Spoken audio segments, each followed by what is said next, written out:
Tels des champignons, les grands projets structurants prennent corps en République du Congo. Depuis le début de l'année en cours, plusieurs projets ont été concrétisés et d'autres sont en cours de réalisation. Juste une semaine après la pose de la première pierre du nouveau siège du Parlement congolais, sur le barrage hydroélectrique de Liwiso dans le département de la Sanga, que Denis Sassou Nguesso vient d'inaugurer. L'ouvrage d'une capacité de 19,2 MW a coûté plus de 54 milliards de francs CFA à l'État congolais.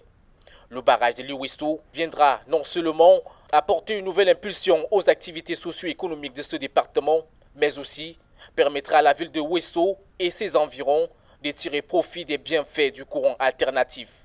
C'est le troisième barrage hydroélectrique du pays après ceux de Moukoulou et d'Imbulu.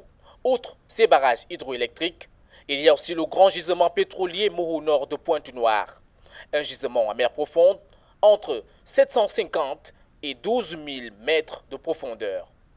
Ce projet constitue la troisième phase du développement du grand pôle Moho Bolingo qui devrait permettre au Congo de produire dans un premier temps 140 000 barils par jour en 2017 et d'atteindre à l'horizon 2018 le pic de 350 000 barils par jour, soit une augmentation de 50% de la production nationale en matière de pétrole. Il est considéré comme le plus grand projet pétrolier offshore jamais réalisé en République du Congo. Le chef de l'État congolais vient également de procéder au lancement officiel de ce gisement le 15 mai dernier.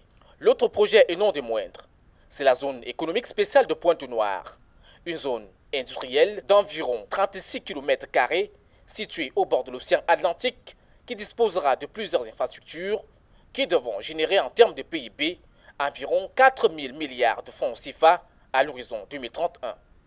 Le projet va non seulement booster l'économie du pays, mais permettra de créer plus de 70 000 emplois. Au nombre des projets déjà réalisés, l'un du nombre des infrastructures routières, aéronautiques, des hôpitaux de référence et de nombreux logements sociaux, ce qui laisse croire que le Congo pourra être un pays émergent à l'horizon 2025.